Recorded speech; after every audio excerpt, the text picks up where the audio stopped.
बिस्मिल्लाहिर्रहमानिर्रहीम। अस्सलाम वालेकुम। ये इंसानी सेहत के लिए बेशुमार फ़वाइद का ख़जाना है। हम बात कर रहे हैं शकरकंदी की। शकरकंदी में फ़ाइबर, पोटेशियम, विटामिन्स और दीगर अहम ग़िज़ाई अज़्ज़ा के हुसूल का अच्छा ज़रिया है। इसको मीठे आलू के नाम से भी जाना जाता है। शकरकंदी पर काली मिर्च और काला नमक डालकर खाने से इसका जायका न सिर्फ दुबाला करती है बल्कि जिस्म को अफादियत भी बख्शता है। ब्लड प्रेशर के मरीजों के लिए मुफीद है।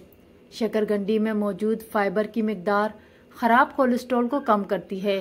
अगर आप ब्लड प्रेशर की सतह को कंट्रोल में रखना चाहते हैं तो शकरकंदी का इस्तेमाल आपको फ़ायदा देगा।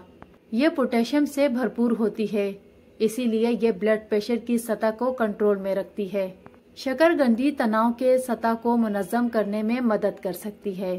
शकरकंदी में मैग्नीशियम की खासी मिकदार होती है जो जिस्म के लिए ज़रूरी मादनियात है। मैग्नीशियम की सबसे अहम फ़वाइद में से ये एक है कि ये स्ट्रेस और डिप्रेशन को कम करने में मदद करता है।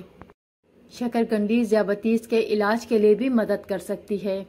शकरकंदी के बारे में मुतअद्दिद मालूमात के ज़रिए ये बयान किया गया है कि ये इंसुलिन के खिलाफ मुज़म्मत और खून में शुगर की सतह को कम करने के साथ साथ ज़ियाबतीस के शिकार लोगों में हाई ब्लड शुगर को कम कर सकता है। शकरकंदी की ग़िज़ाइयत। शकरकंदी विटामिन ए के बेहतरीन ज़राए में से एक है, जबकि ये सेहत के फ़वाइद में से भरपूर होती है। साइंसदानों ने इस बात का तयन किया है कि मीठे आलू में सोजिश, ज़ियाबतीस और कैंसर के खिलाफ खुसूसियात मौजूद होती हैं। ज़्यादातर मीठे आलू नारंगी रंग के होते हैं, जिल्द के लिए फ़ायदेमंद। शकरकंदी का इस्तेमाल जिल्द के लिए भी बहुत फ़ायदेमंद समझा जाता है। शकरकंदी में मौजूद बीटा कैरोटीन छाती और रहम के कैंसर के खतरे को कम कर सकता है।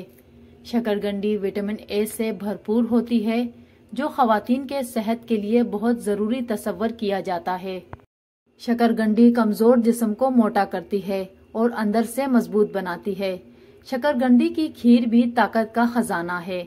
बच्चे की पैदाइश के बाद अगर ख़वातीन शकरकंदी का इस्तेमाल करें तो ताकत बहाल हो जाती है, जिस्म में खून की कमी को ख़त्म कर देती है और जिस्म को लागर होने से बचाती है।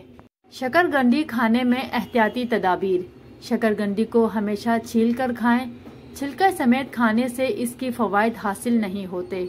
ये देर से हजम होती है। इसको नमक या काली मिर्च के साथ खाएं। उम्मीद है कि वीडियो आपको अच्छी लगी। चैनल को सब्सक्राइब करना मत भूलिएगा। अपना बहुत सारा ख्याल रखें। कल इंशाल्लाह मिलते हैं किसी नए वीडियो में। अल्लाह हाफिज।